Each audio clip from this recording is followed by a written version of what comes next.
This is the Bat Pod.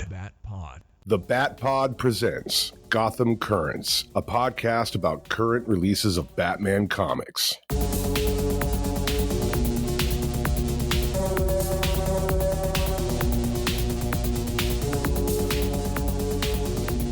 Welcome to this edition of Gotham Currents. My name is Bill Beer, and joining me as always, John Coos. Happy Monday. Happy Monday. Is there ever a happy Monday? There was a band called the Happy Mondays. I'm sure you're familiar with them. No, I've never heard of. Were they just out there in California? Is that where? No, they were out of Manchester in like 1990. I know you were all into the English pop scene back then. But it's all good. It is a happy Monday. Because I'm talking to you and doing this podcast. We got some Gotham Currents tonight, and we're going to be discussing Batman 157, Absolute Batman number 5, Batgirl number 4, and Batman and Robin number 18. The Bat Pod is a spoiler podcast. Please read the comics we're reviewing so you can enjoy the show.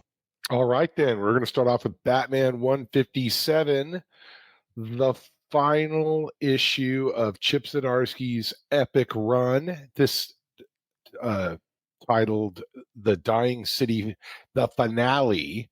Writer said Chip Zdarsky, art Jorge Jimenez, and Tony S. Daniel, colors Tomeu Mori, letters Clayton Cowles, and editor Bob Levin.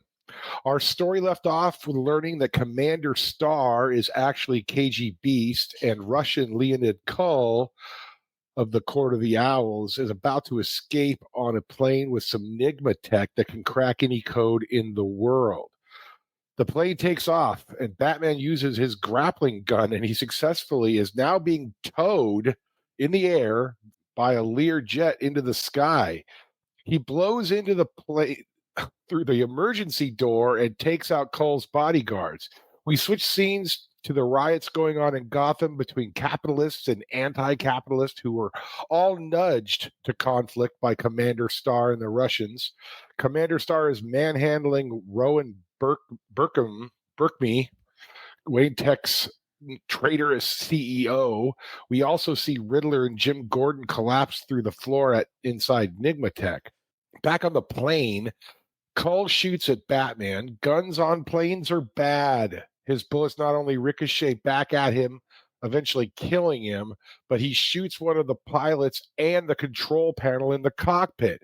The plane now is heading toward Gotham City. Batman radios GCPD's Harvey Bullock to clear an entire street for 5 blocks. Harvey gives the order, but Commissioner Vandal Savage cancels the order, but the cops ignore that order and clear the streets anyway. With the jet heading for 17th Street, Batman gets on top of the plane. He throws ignitable putty on both wings and then shoots at them with the bad guys' guns, and the wings blow off. The plan works perfectly. The plane crash lands on the abandoned 17th Avenue. Then Batman launches himself in the air from the cockpit and attacks Commander Star / KG Beast. They start fighting. We switch scenes back to Gordon and Riddler, who are falling to their death, but Jim uses a grappling gun. Was it in the utility belt? We'll talk about that later. And manages to swing and crash through a window. They live. Commander Beast, or KGB Star, whatever his name is, they finish their fight. Yeah, Batman wins. The riot stops. We get an epilogue. It doesn't say that like on some books because Chip Zdarsky doesn't want to insult us. We know it's an epilogue. It says 1 week later. The tone drops down. Bruce goes to meet with the guy claiming to be his half-brother who is suing him for half of his stuff, who apparently has dropped his lawsuit to take half of Bruce's empire. The guy dropped the case because he didn't really want Bruce's money. He just wanted Bruce to feel like he could lose his company and money. But then this gent opens up the DNA test in front of Bruce, and it is revealed that he wasn't the DNA match anyway. We also get an epilogue to the epilogue, a familiar scene of Batman and Jim Gordon on a roof. Jim feels guilty about killing Mayor Nakano. Batman says it was the Riddler who ultimately killed the mayor. But Jim says he killed the mayor even though the mind control glasses were broken. Batman says he was still under the influence of the tech. Batman tells Jim they will work through it together and that all they can try to do is be good men. Whew. Sometimes, Bill, runs of epic, even the best writers kind of end with a whimper. You're kind of going, okay, great, good job. You just wrote 60 issues of a comic and whatever. But I thought this ended really nicely. I thought it ended nicely also. I enjoyed it overall. Before we get too far, let's talk about that cover. Oh, yeah. Let's do the cover, yeah. You got Batman versus Commander Star on the cover, the KG Beast. What did you think of this cover? It's nice. I mean, are they going for a lot of white on these all-ins? Because all the in covers, the first ones of all the issues of all the books had this white thing, but a couple of them have had white as well. I'm not really down with the white that much, but I guess it provides a decent contrast to some otherwise great art. I don't know. It's good. I think the art's good. Yeah, the white is not my favorite, unless you're getting it signed or something like that. But no, it's not my favorite. But I enjoy the art and the fight there a lot. I love what he did with Batman's cape there. Yeah. And getting back to this run, there were a lot of things that were introduced here. In Chip Zdarsky's run, we got Failsafe. It started out with Failsafe and then reintroduced to Zur-En-Ah. We got Captio that got reintroduced. Well, Chip Zdarsky wrote the 12-issue mini, The Night, which Captio was first introduced into there. We have Commissioner Savage as introduced as the commissioner in here, a little bit of Court of Owls. And I'm pretty satisfied with how this ended. There are a couple things that maybe were a little disappointing that I feel like didn't get really fleshed out that much. And one is Vandal Savage being the commissioner. I mean, I didn't feel like that was fleshed out 100%. That when you say things maybe ended with a whimper, I kind of look at that particular plot point in the Court of Owls. If someone said, "Hey, recommend a story where the Court of Owls are in," well, this isn't it. This run would not be it because you've had Court of Owls mentioned, but barely saw them at all, if at all. Well, let's take these one by one. Okay. So, agreed. That was going to be one of my comments about Vandal Savage being the commissioner. And I almost wonder, I don't know, a couple different things. One, since he didn't really flush it out, as you say, I mean, you said 100%. I don't even, if it ends with like him getting fired, like in the first issue of the next run, right? Then I don't even know what it was the for. Maybe Chip wanted to do something and then he changed his mind or something, or the editors told him of a larger arc that's coming up or something. They said, "Hey, can you do this for us?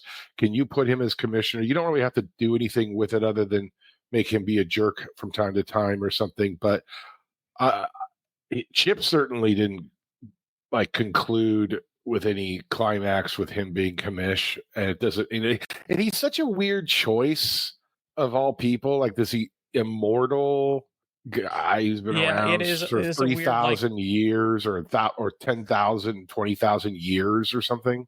Yeah, and I know part of it had to do with that Gotham War, the end of the Gotham War. He, had to stay in Gotham for a time. I don't think that plot point is going to be remembered. But no, I don't know if he's going to linger here in Gotham. He feels like a bigger villain than, just being the commissioner. It could almost be anybody to be the commissioner. And there was no characteristics there that it's Vandal Savage. besides in name, and they've told you who it was. There's nothing there that tells you, ooh, wasn't Vandal Savage a cool commission? There's nothing that he did that was that. You know what I'm saying? Like I said, it could have been. Yeah, you said it could have been anybody. I don't know. As for the Court of Owls thing, I totally agree with you. But was Leonid Cull really in the Court of Owls, or is that all part of his? That's the thing. Did he infiltrate them towards this end of getting the tech and everything else? Yeah, it's hard to say. Mm-hmm. I mean, since that original opening story of Court of Owls, they've been used in Nightwing a little bit, but we haven't seen them really of late. There was that weekly Batman story they appeared in, but you didn't even see anybody in mask, really. You saw them on the cover, but you didn't see, the Court of Owls, Usually they're in secret and they use their talons. We didn't see one talon or anything like that. No, we didn't. And so I guess they were just being used. Maybe. I'm not sure. Yeah, I'm not sure. It's hard to say. So what about the actual I thought this issue was really the plane stuff was really cool. Oh, yeah. I mean, I didn't even do it justice. The visuals are amazing. I mean, he's got in the Batmobile chasing after the plane's already taken off. So all he can do is like launch himself out of his chair and shoot a back grappling hook and grabs the plane as being tethered and towed, somehow gets on top of the plane. I don't know if he triggered an explosion to blow open the emergency exit door. It always looks like that's what happened. And then he gets inside, takes out a couple guys, and you just kind of feel like it was like a movie almost, Definitely. It was, and then and then he blows the wings off, and he makes this comment which I didn't cover, which he hated using the guns, which is cool. Right. I wanted that comment in there. I was thinking about that, reading it with him with the guns. If he didn't make that comment, it might have bothered me a little, but I love that he made that comment. Yeah. I mean, Batman's used a gun before, like hunting or something else. I mean, but yeah, he hates them. And then it lands like a tube down this empty street. Mm-hmm. And then he, as it crashes, he launches out of that cockpit. Yeah. Right. I mean, the funny part, the little bit of part, which is a little bit like Gotham's such a big city. It just so happens that the plane is crashing towards blocks away from where Commander Starr is just happy to be, which is funny because imagine Manhattan, or so you just the right street, but right. Whatever, it's great. Where he's hanging, he's hanging the former head of Wayne Tech or Wayne Enterprise or whatever. He's hanging her in the street. Yeah, as Batman, jettons himself in literally from a jet. He throws a couple batarangs, clips that rope around her neck, and just goes into one punch and hits him. That's a cool scene there. That whole scene. Yeah, totally. It was a very good scene. And I wanted to ask you, so look, it's comics, whatever, but when Jim and the Riddler are, scuffling and having their conversation, which I didn't bother to go into detail on, because I don't think it's that important, but then the floor breaks through, then they switch scenes and they come back to it, and they're kind of holding onto the side of a wall or something, and then Riddler starts to fall. Of course, Jim grabs him, and then he uses a back grappling hook. So that's an interesting story convention in the sense that the grappling hook played an importance in two scenes. Two different scenes, which is a little odd from a story standpoint, but nevertheless. But I remember Batman giving Jim the utility belt, but I don't remember. I mean, that grappling gun does not fit inside the utility belt. Well, it must. It has one of those pockets, like you reach into the pocket, it's like another dimension or something. You can pull anything out. I guess so. Or maybe it's foldable. I don't know. Yeah, that was funny. But I guess Batman, I'm just saying he must have a spare utility belt in the Batmobile because he's wearing his utility belt again on the plane, if you noticed. So I don't know. But no, I like that scene between him and Gordon, and there at the end, he's talking about, he should have just gone away and that sort of thing, and Gordon says, "I'm not a good man, Nigma, but I'm doing my best." I just love Gordon. No, he's cool, and that stuff was great. The dialogue was great. So go ahead. The other thing that I really liked in this final battle with the KG Beast, he has these swords on his hands, and he's coming after Batman, and Batman takes his cape basically and takes one of the swords off his hand with his cape. It looks like with his cape, and then attaches to his arm as they fight there at the end. I thought that was really cool. Yeah, it was great. It was beautifully drawn.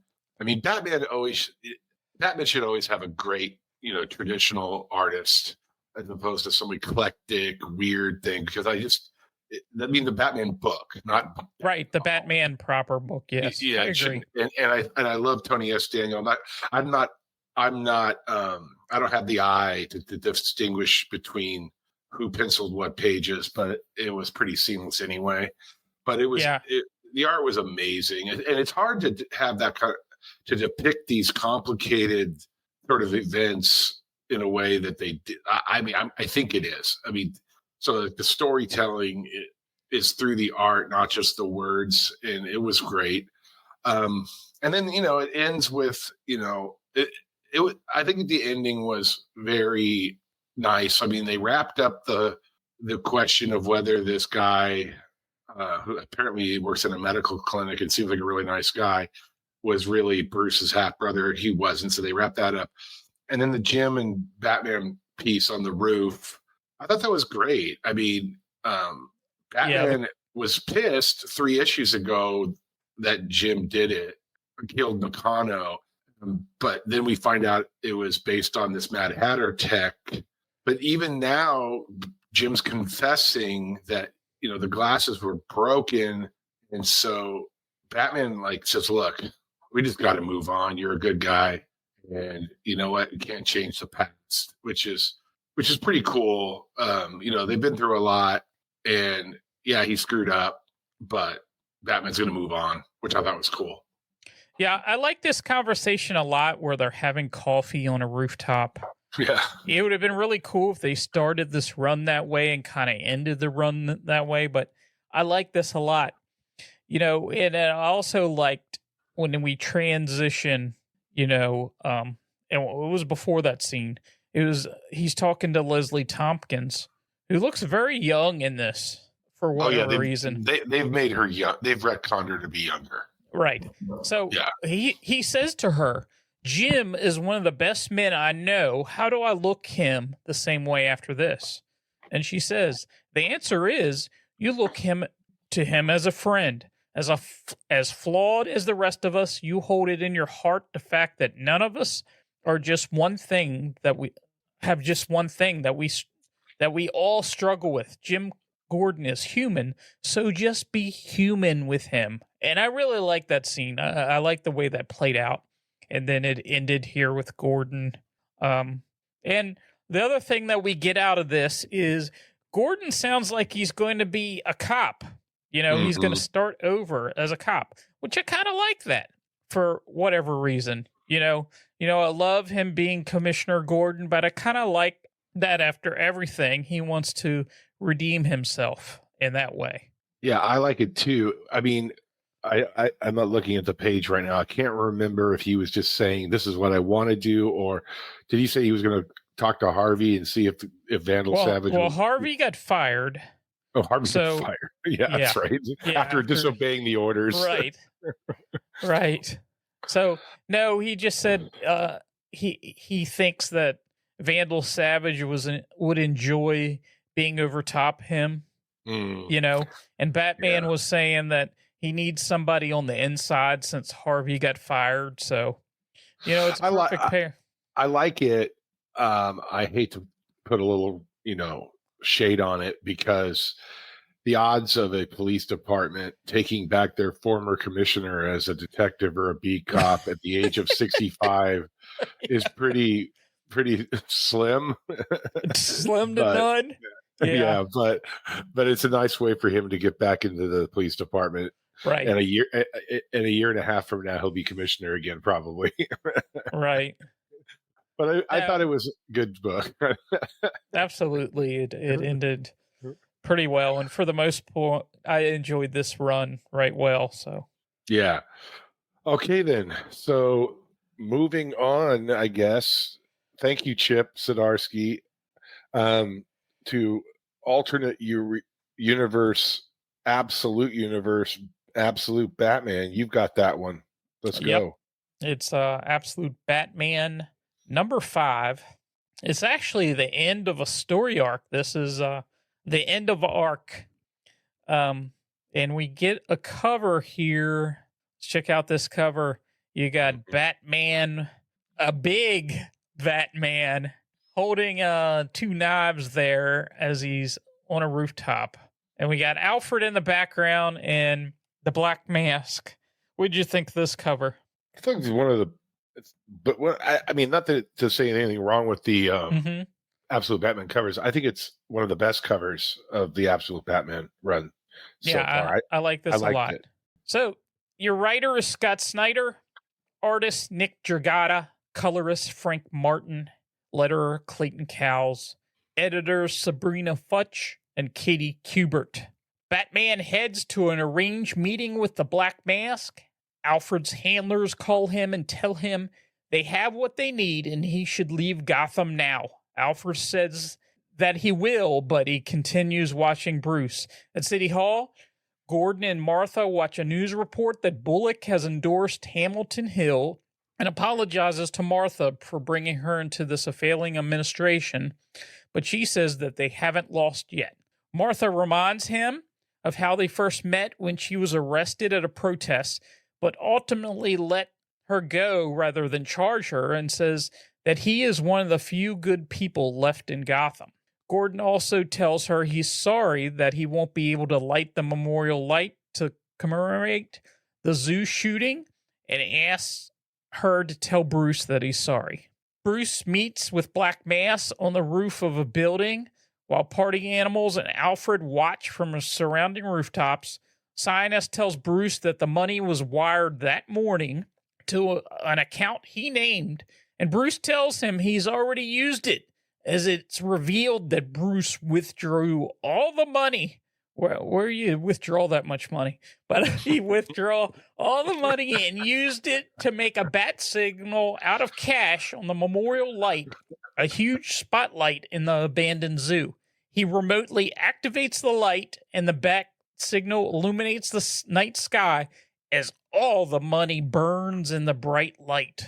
Realizing what Batman has done, Sinus declares the deal off. The party animals charge Batman. Black Mass orders snipers on the surrounding rooftops to fire on his own men, and when Batman tries to shield some of them from the shots, the party animal traps him in nets. Batman grabs Black Mask, but Sinus dislocates his arm.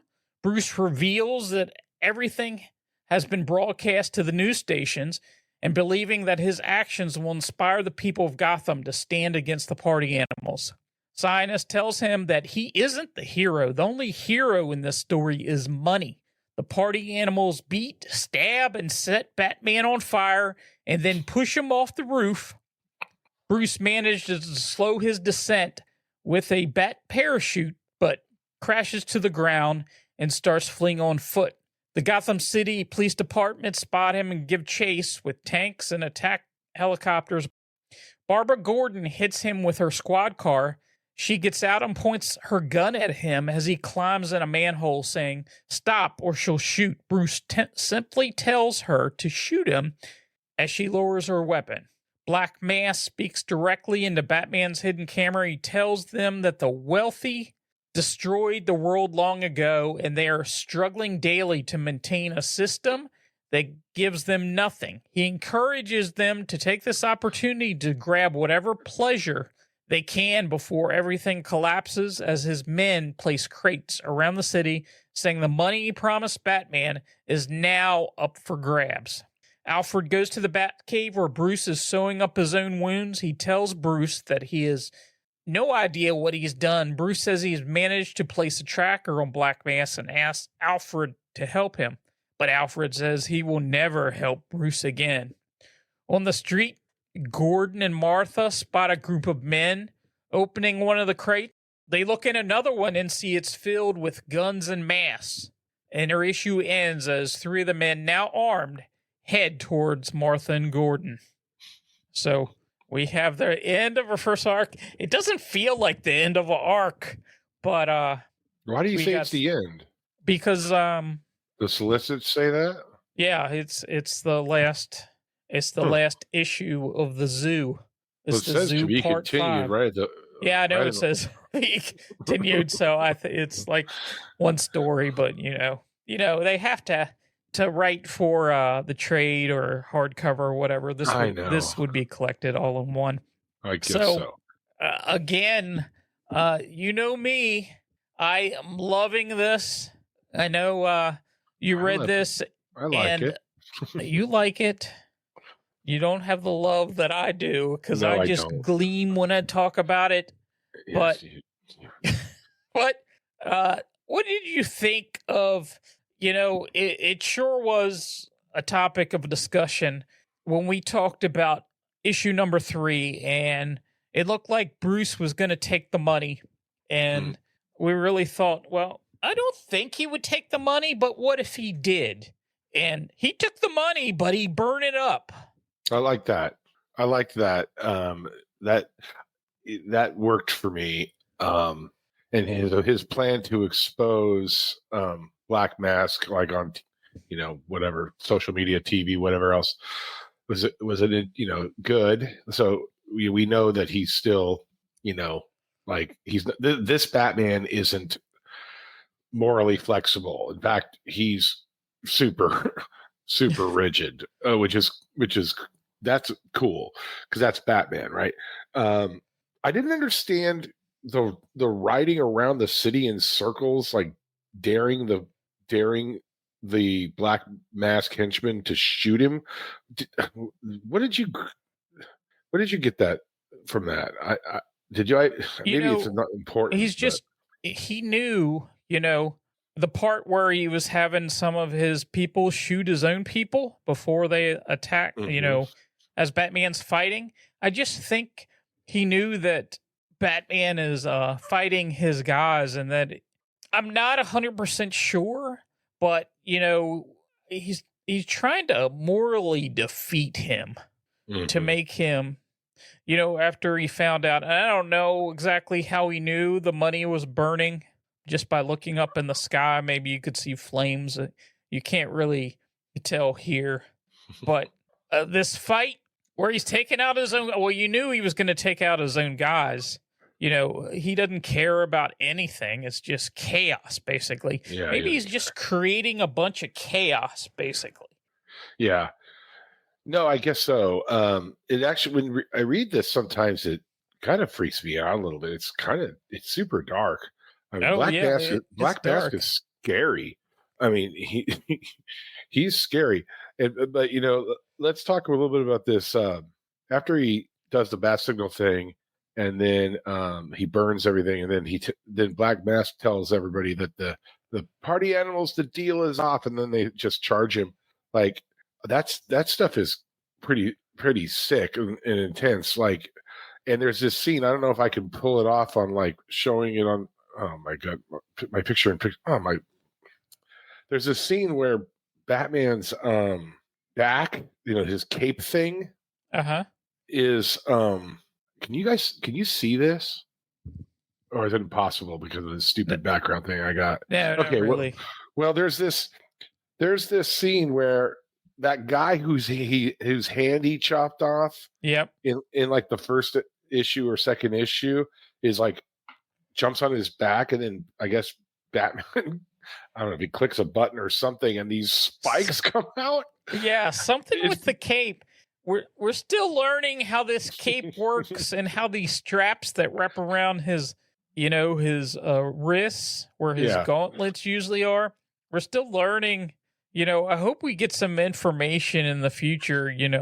What is this cape made of? I mean, it almost like it's got a mind of its own. It's like I'm not sure what material it is because he used it as a parachute at one point. Yeah. Yeah, I know it's versatile. Let's just put it that way. But it's funny. I mean, the same guy. That's what I thought was funny. Yeah, it's the same guy who was chopped his hand off in the beginning just destroyed him. And now he's got spikes through the rest of his arms and stuff, and probably through his abdomen or something. And then when this was really intense. Where like, they've got these people on roofs that they shoot these nets and trap him and take. He's pinned down, and then they decide just to flamethrower him. And I'm like, how does he survive this? Well, he's one big dude. He must be, he's almost a bodybuilder type size of Batman. You mean like at first I thought he broke his arm. Yeah. But I think it's just it has to be dislocated. That's why I say dislocated his arm. It has to be just dislocated. I mean, they went to town on him. Oh, they went to town. He's bleeding like crazy. Set him on fire. Yeah, shove him off the roof. I think the first thing that you would ask me is, how's he still alive? I know. I texted you that. I think, like when he's falling, I wish there's this one panel where you said in the summary that he created a parachute, but if you look at that panel, that ain't much of a parachute. Now, granted, he does he does smack through a car, so it didn't slow his descent down probably that much, which I don't know how it could slow it down at all. Yeah, I don't know how he's getting up from that. But then they start shooting at him, and then there's an explosion. But he gets messed up, and I'm glad Barbara Gordon, the cop, Barbara Gordon, had him dead to rights, and she let him go because I think she's going to be important. Obviously, she probably will be. She's Barbara Gordon, but she's sympathetic to him or something. Yeah, I would hope so. And I hope they develop that because she's probably older than him, which is different. I would imagine. Because he's what? I think he's like 20. He looks 22, or he looks really young. Yeah, I would say. So she's probably like a little older than him, like maybe late 20s or early 30s.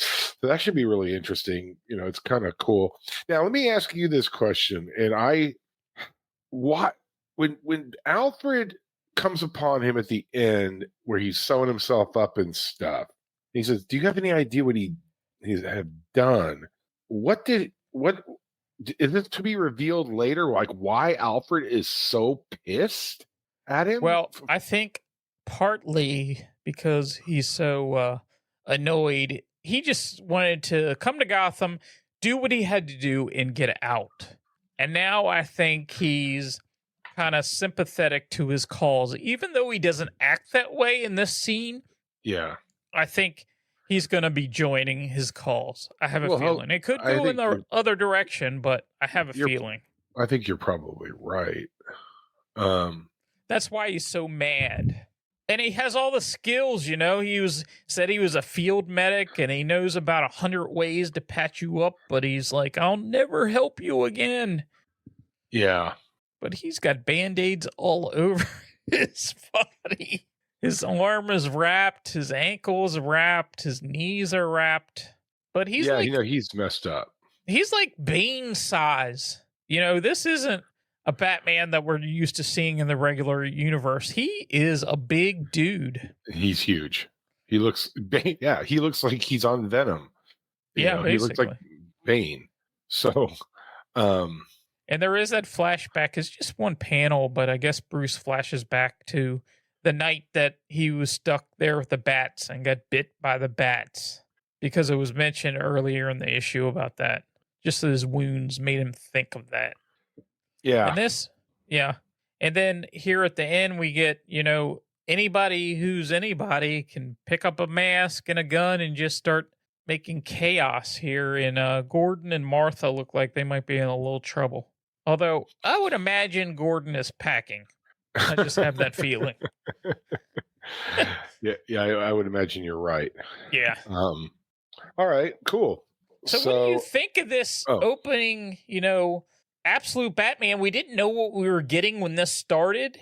What do you think of, where we are at this point?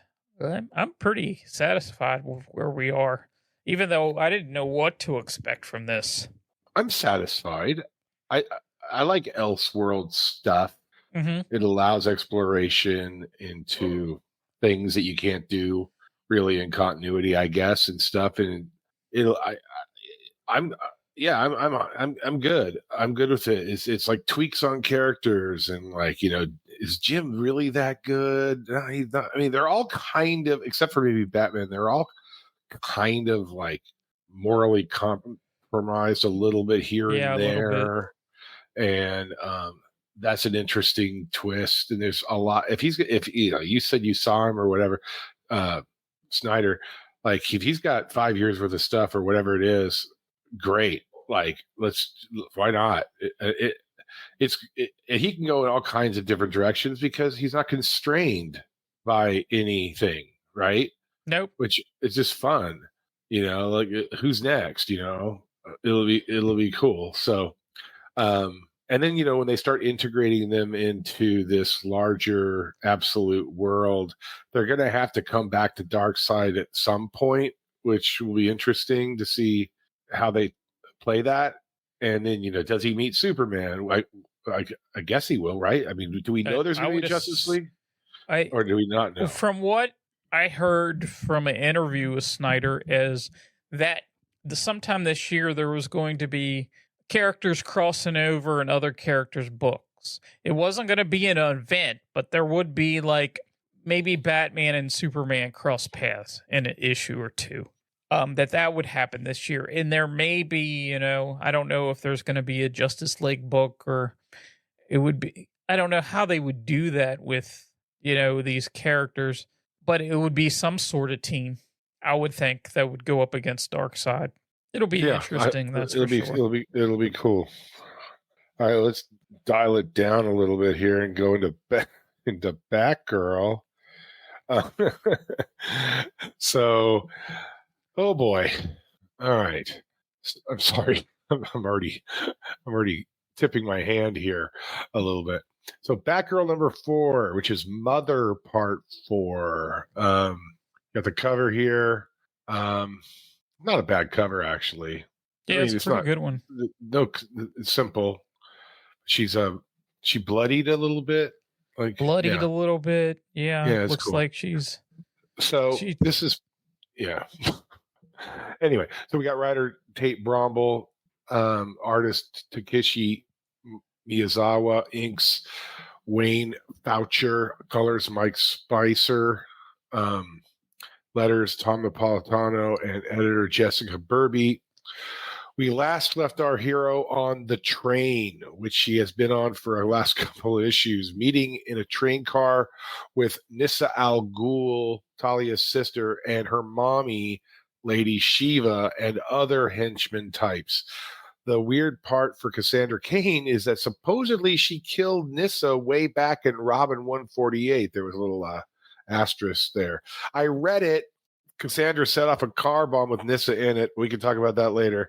I just wanted to verify it. So anyway, Nissa and Lady Shiva are teamed up against the Unburied. Batgirl doesn't want to team up with villains. Nissa's goons include well-known DC villains such as Bloodmaster and Angel Breaker. You've heard of those guys, right, Bill? No, you haven't. Angel Breaker, I have. Oh, yeah? Okay. Yeah, maybe you could drop some knowledge on Angel Breaker later.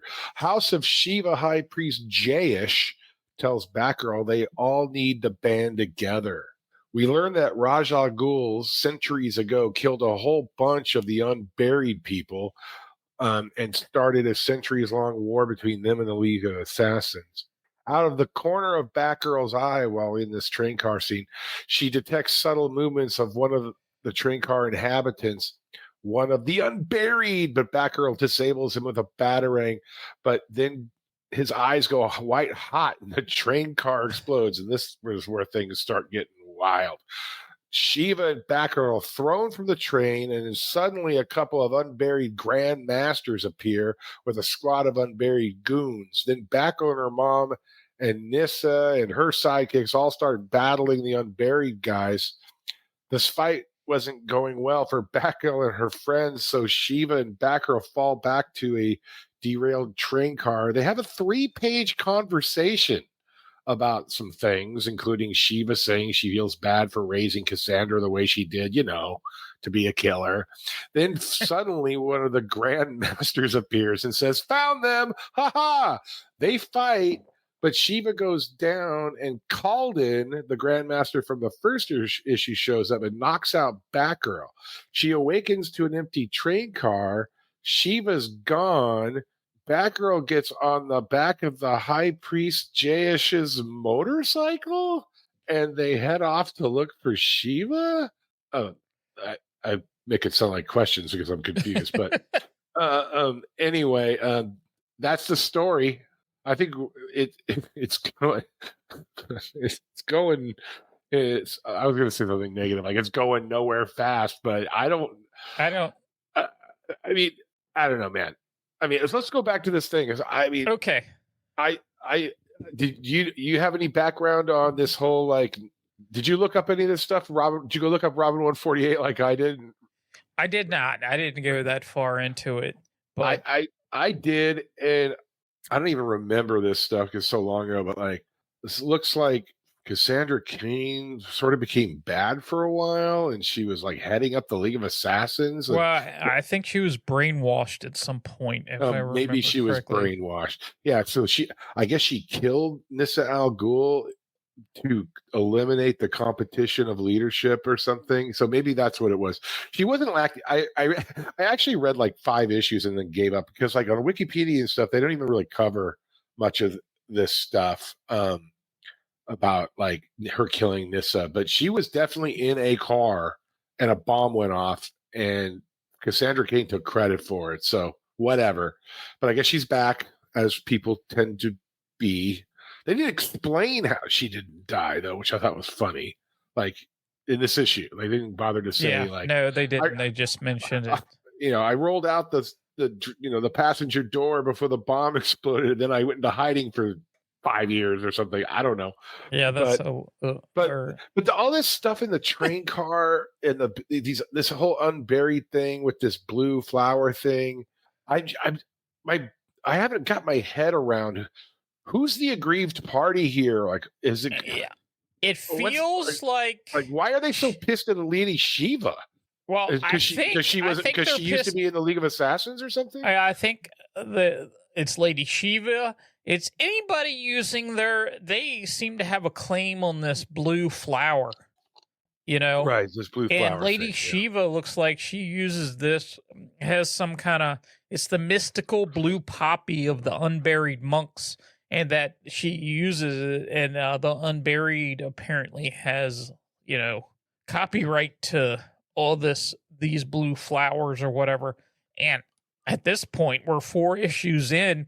That's the only thing that I can come up with why they're so mad and have want to take everybody out. And, I think Cassandra's sort of been pulled into this. I don't know if the Unburied would be coming after her. I just don't know. I don't know enough. We're 4 issues, a 6-issue arc, and we're really not getting enough to know what the heck is going on here. Maybe they just hate anybody that's ever had any association with the League of Assassins, and so they're just going out. It could be. I guess. But I going back to the 2nd issue, I guess it was, where Batgirl was like, "I'm going to call Batman and get his help," and she was like, "No, you're just going to put all those Bat people in danger," as if like Batman's just some regular idiot, like who hasn't like battled Darkseid or like whoever. Like, I don't know, but it was just a way for them to get the Bat family out of the story. That's what I think. It's just stupid though. And then Batgirl comes back, and then in like 10 issues, or some other crossover, are they to go, where you been? Oh, I was on a mission that was too dangerous for you guys. Like, what does that mean? I don't get that. But and then this whole scene at the end, I mean, I was just like laughing as I was reading it, like especially the second time when I did my summary. I was just like, wait a minute, this guy goes white hot. It looks like the train car blows up, and then I guess everybody in the car survived because they were all fighting, 3 panels later against all these goons. And then all of a sudden, Batgirl and Shiva are like, run away, run away. And then they go into this train car and have a conversation. and then these guys show up, and then the greatest fighter in the world, Shiva, gets taken out, which makes and then the best part of this is, so they're on this train for like what? I don't know, seeming like forever, like 3 issues or something. Yeah. It's like an issue and a half. Whatever. It felt like forever.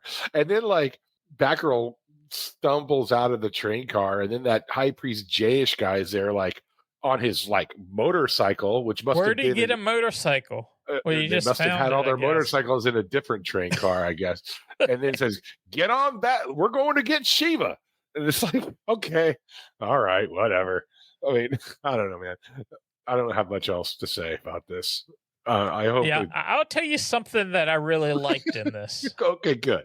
I mean, I liked some of it. And it's a full-page panel, when Cassandra is looking at all these villains, all these people that she knows as villains, and she's thinking about how to take everybody out, what moves she would make. And they have her, it's almost like a translucent to a gray, bluish gray, that she's battling and taking out all these people. And I like that. I like the way that Batgirl's been used in here. She's a thinker, she's a planner, and just how her mind works. Mm-hmm. Where this story is going, I couldn't tell you. I have no idea. We're 4 issues in, and I just don't know where it's going. If anybody out there is enjoying this, I'm glad somebody's enjoying it. I just don't know what's going on. Yeah, I mean, yeah, me either. But she's a member of the Bat family in good standing. We had to cover it. We had to cover it. But it's not. I mean, we'll see where it goes. Yeah. But okay, let's move on to.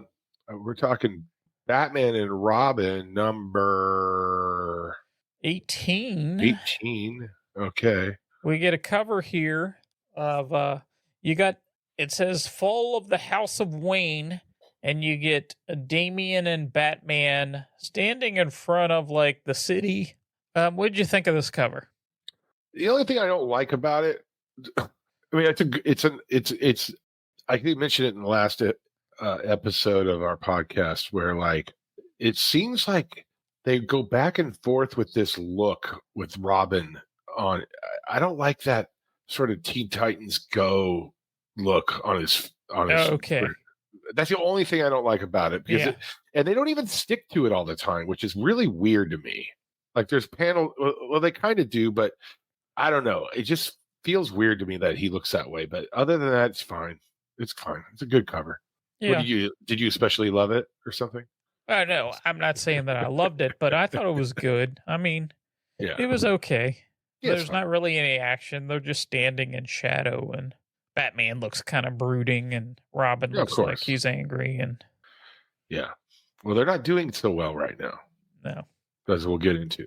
So your writer is Philip Kennedy Johnson, art Javi Fernandez, Carmine D. Domenico, and Marcel Mahalo, letterer Steve Wands, editor Ben Abernathy, and still dealing with the effects of the Gravedigger's Poppy. Batman joins Red Hood at Penguin's Royal Hotel and intervenes in a mob war between Penguin and Tiger Shark's forces.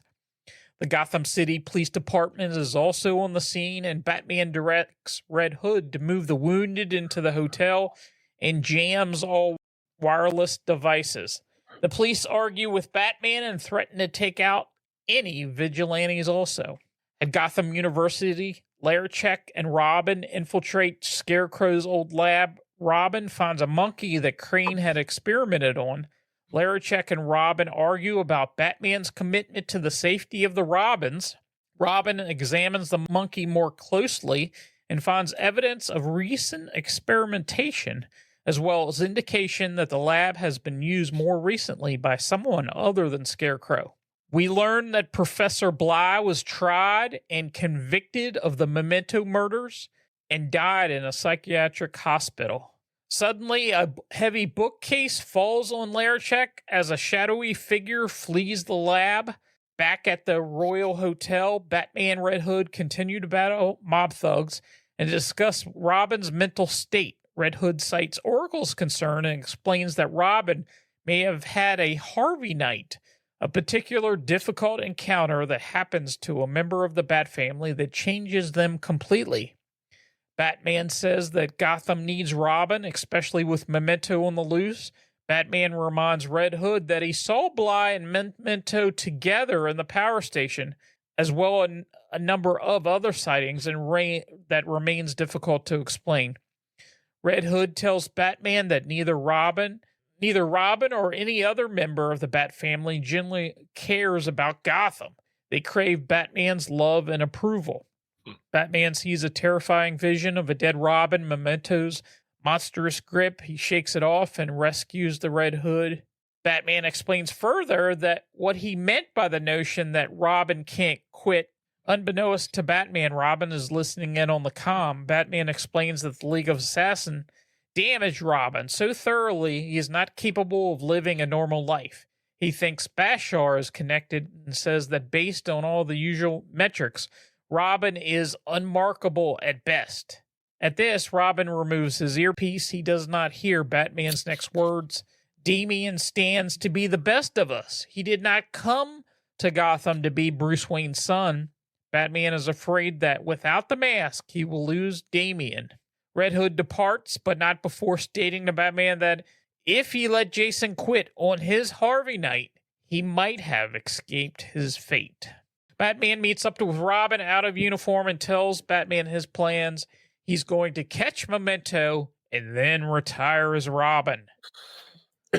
So we got another addition here.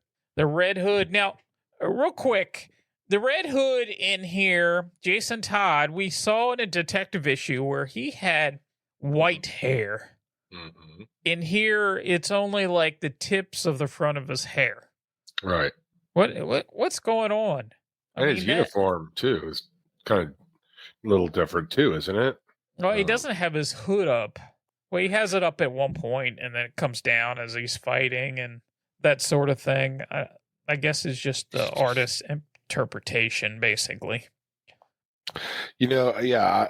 I mean, this issue explores...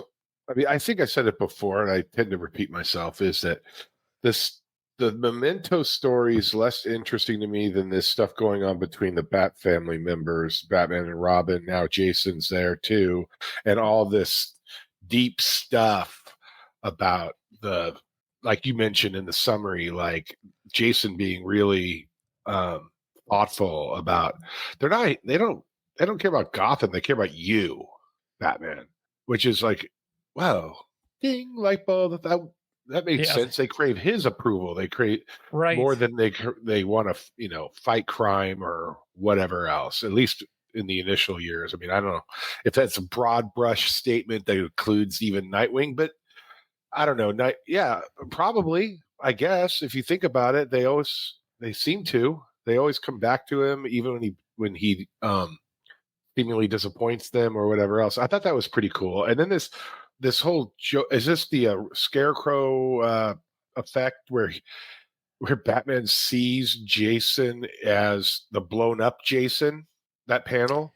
Yeah, it's this Gravedigger's poppy toxin. He still has the effects from that. Yeah, he still got the effects and it comes and goes, I guess, whatever. And like, I thought that panel was where Red Hood says to him, "Are you seeing okay?" But Batman sees him as blown up warehouse Jason. Right. From Death in the Family. Yeah. Which that was a pretty cool panel. I thought the art Yeah, was that was scary a cool looking, panel. and all this stuff about the relationship, and I like this whole interplay between the French detective Lark Lautre or whatever her name is, um, and she's questioning. It's like, here we go again. The theme of why does this man put these children in danger theme. Right. The question that nobody seems to ever ask. And you mentioned here a moment ago that you're enjoying this interplay between Red Hood, Batman, what's going on with Robin, and I do agree. I think that's the most interesting thing that we're getting here. We're getting a lot of Damian Wayne, which we've never really gotten this deep before on some of his motivations, what Batman thinks his motivations are, and what direction we're headed with him as Robin. I just think it's super interesting that we're going here, and it's like nothing that I've seen before as far as Damian goes. And the Red Hood and Batman really need to have a talk, and they seem to be talking more than they ever have. As far as talking about Robin, because I think they have a lot of issues. Because it's been shown in the past. Yeah, it's been shown in the past that they don't exactly see eye to eye. I think at the beginning, with the Red Hood, it's like, why didn't you take out the Joker? We visited that Robin Lives storyline and that sort of thing. So I like this run a lot. Well, I think it's. Oh, go ahead. Sorry, finish your thought. Yeah. I like it a lot, but the Memento stuff is not quite as interesting. I'm interested to see where it goes, but that's not the number one thing that when I pick up this book and read it, that's not the number one thing for me. Yeah, me either. It's funny when we first started. I mean, I read a lot of these. I think I read everything going back to issue 1. I think as a homework assignment from you before we started covering it. I like it more now. It's the same writer the whole time, right? It's been the same writer since, I believe, 14. Oh, 14. Well, it was Joshua Williamson early on. Oh, okay. Well, this is good. This is getting better and better.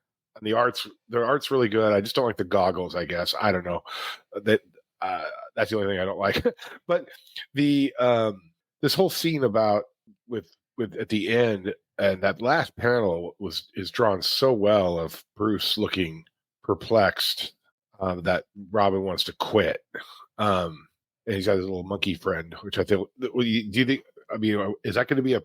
Is he going to be the Bat Monkey going forward or something? Maybe. What's funny about? I just thought of something funny. When I read that Robin 147 to look at, or whatever it was, 143, I can't remember what number it was. I think it was 147, where that Cassandra Cain supposedly killed Nyssa. I just kept reading that arc, and there's this scene in it where she's trying to get Robin to join her, Tim Drake, Robin, to join her. And she, at one point, she even captures David Cain, her father, and puts a gun in Robin's hand, says, "Join me by killing my father," and all this stuff. But she's kind of monologuing at him about why the Bat family's so screwed up, and how Batman's all he does with Robins is they're his target because they're all wearing bright colors. And Cassandra Cain's just why do you think you're in yellow and green and red? While he's in black. And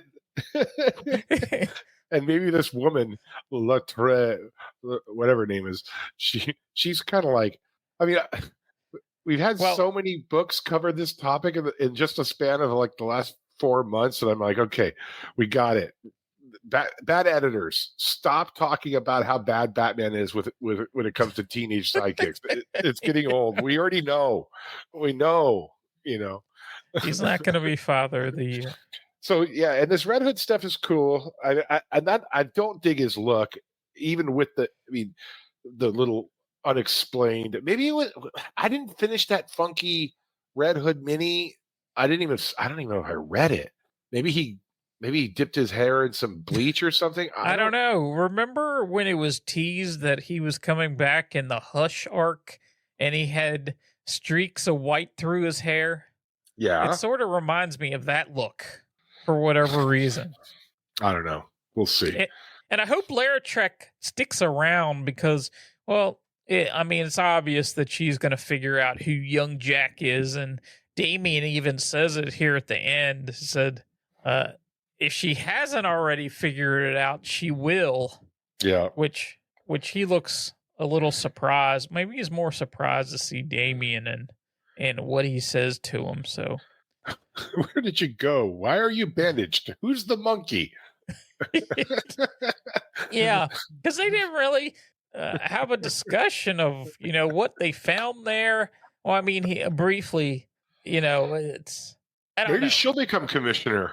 That would be cool. Maybe. I like her too. I like the character too. I just don't know how old this woman is because she did look older than Bruce. Well, she's slightly older than Bruce. And what is he, like 30? Who knows? No, Who knows he's ages? He's not 30. Oh, come on. Why would 32? he be 30? If he was slowing down in the detective arc, you don't slow down at 30. You slow down at 40 or 50 or something. Well, he's not that old. Don't tell me he's that old. He has to be 40. Don't you think? I'll give you 35. Okay. Okay. DC Universe time runs differently for some reason. So wait, if he's 35 and Damien's like 14, that means he hooked up with Talia al Ghul and he was like 21? That doesn't make any sense. It's hard to tell. You never know. He may be 38. Okay, you got me up to 38. He's 40. Anyway, whatever. It's cool. Yeah. That book has actually grown on me a lot. I don't know. I wasn't loving it like 4 issues ago or anything. I think the writer's getting into a groove. Yeah, it's cool. Yeah, I have to say, I've enjoyed this. I just said the first issue was kind of okay. I don't know where he's going with this, but I like what he's doing. The Memento thing. I don't know how long that's going to go. Do you think? I don't even understand it. I just gotta be honest with you. I don't understand the story. Like, what do you? Like, he's recreating past events, past murders, and he uses this thing to a poppy thing. The Gravedigger's poppy, and it's obviously wasn't Professor Bly who was convicted of the Memento murders. It's obviously not him. That guy died. It's somebody else. I don't know if it's the same person that was, it feels like it was 20 years ago or something. Well, what's going to happen. I think there's a little bit of foreshadowing at the end here too with this Dr. Bashar thing. Yeah. Like he's going to take Damien under his wing or something. That's going to go well. That's what it sounds like. That'll go well. I'm sure of that. Yeah. He's probably a villain. He's probably this Memento guy. Yeah, he's probably that. There you go. All right, cool. Probably well, that was some good stuff. Yeah. So we are wrapping up this episode. We have, what do we have next? We have Detective and Nightwing, Batman, Robin, Year 1, and then we're going to do our Two-Face. Yeah. So if it comes out this week, it's hard to say. I wish we talked about this before. I wish there was like a list of saying this is what to expect this week. I mean, you get it for the in-store comics of what's coming out each week. Why not do it for Infinite Ultra? That would be kind of cool. I don't know. So it's a bummer, but it does create an element of suspense, though. It does. It does on Wednesdays. I think it's really weird because some weeks, I think like last week, it's like, wow, like 9 books came out. And they're like, yeah. And the week before, it was like there was nothing. There was a bunch of reprints, basically.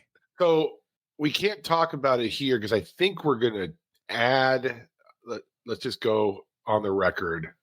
You've twisted my arm to include Green Lantern Corps as a team book. Oh. into DC Currents. And I was resisting it because it's like the Green Lanterns. It's not like a just, where you have like this whole weird eclectic mix of people that have nothing to do with each other. That's the Green Lanterns. But because it was so good. Yes. It was so good. I thought so too. We're going to cover that on the DC Currents because especially and that last panel. We'll leave it there for now. Oh, yes. Ooh. That was pretty cool. Jeremy Adams, dude, he's appearing at Golden Apple Comics in Hollywood in, I think, a couple weeks. That's not a hop, skip, and a jump from here. It'd be like you going to DC probably or something but it's a hassle a little bit. I mean, it's only like 30 miles, but whatever. It's LA. It'll take me an hour to get there probably. But I just want to walk up to him and thank him. He's a great writer. Oh, yeah. And you got to include the Flash in there. That Flash run that he was on. Oh, yeah. He's great. Joshua Williamson's pretty a close second, in my opinion. Taylor's awesome. But I'm loving what's going on in DC right now generally, though. And, I have to agree. I bet. I just want to I'll just buy something there and have him sign it and just pay him just to support the guy because it's like, you got it, right? I mean, they're not like, they probably do okay, but they wouldn't be doing these signings in weird places like LA or Baltimore or wherever if they were like rolling in cash. So I want to support the guy. So I'm going to go check out. I think I'm going to go check out Jeremy Adams. I'll report back here if I do. Okay, very cool. I don't think I've ever done that for a contemporary guy. Oh, really? Yeah. I recently have done it a few times, just because Annapolis, Maryland is like an hour away, and we have this comic shop. It's Third Eye Comics, and it's pretty cool. They have the guys come in, they sign for like 2 hours or whatever it is, and but it's cool. Scott Snyder was pretty cool. Jason Aaron, who I forgot to mention, Jason Aaron also does Absolute Superman. When I was talking about him the other day, but Chip Zdarsky is coming by. I don't know what Chip Zdarsky is writing as far as DC goes coming up, but he's in there in April. Snyder's actually going again here in a few weeks that I might be going back. It's when the release of Absolute Batman #6 comes out, so that's kind of cool. And they going back to the same shop. Yeah, is that the one that it was like a giant warehouse, like an amazing place?